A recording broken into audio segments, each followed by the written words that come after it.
GBPUSD this week has dropped against the US dollar, and we can see what has happened.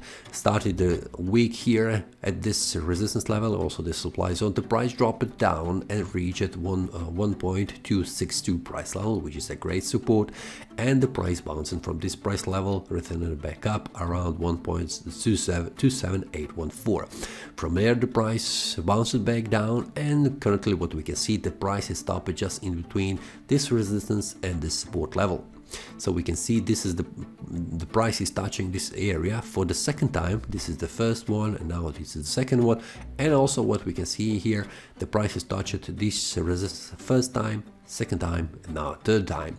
So we can see it's very important level for the price, and also for the bulls and for the sellers. Now if we go to the weekly time frame, we can see what is currently happening. After 3 weeks with a bullish one, we can see this one has closed as an indecision week, but what we can see is that the price could not break above 1.282 price level, and the price returned back down at this support.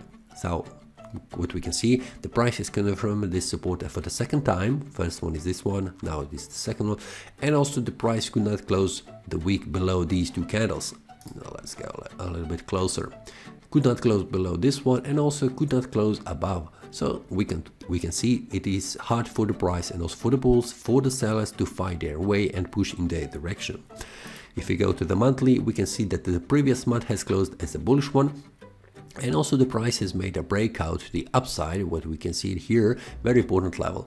So for the second month, the price is forming bullish candle, and also it's reaching higher price levels. And what we can see, it is also good to see the price touching even more higher price levels, and this is the one which is 1.282 price level, and it is possible that the price will find enough strength to push even more higher. But this month has just started. We have 1 week in this month, and it's very hard to predict where the price could go for the rest of the month. But what I can see, it is 1.282 price level, which is very important for the price to make a breakout, and very important level is here below that. It is 1.266, much more closer to 1.262, which will be visible on the weekly and also daily time frames. So very important level for the price that needs to make a breakout is 1.272 on the weekly time frame. If it breaks above, the next one where the price will stop is 1.282 price level. Very important level on the weekly time frame. On below that, very important level for the price to hold is this one here, 1.267 price level.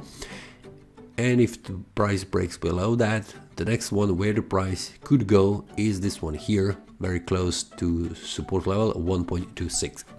Now if we go to the daily, which will be much more clearly visible, what are very important levels, and we can see that 1.278 is very important level for the price to make a breakout to the upside. So we have here a confluence of resistance that will prevent the price from reaching higher price levels. On the lower side, very important level is 1.262, where we can see the price is still this support level, and also demand zone is still holding the price above, and it's not allowing the price to go below that. What we can see is also confluence of support because of this uptrend channel, small one on the daily time frame, which will also impact on the price behavior. So for now, I am still waiting until the price makes a breakout to the upside above this one, 1.278, and also below 1.262 price level. When it breaks, then we will see where the price go and also how the market looks. And also, if you would like to see when this happens, I am also sharing a daily analysis, so you can see how each day ends, and also what are also the goals for the rest of the week. You can also check that inside the trading community. The link for the trading community will be below the video inside the description. So if you would like to check it each day, you can join and see you there. If you like this video, click the like button and subscribe. See you next time, and happy trading. That is all from today's analysis. I hope you enjoyed. If you have any question, feel free to leave a comment. If you like the analysis, click the like button and subscribe. See you next time, and a happy trading.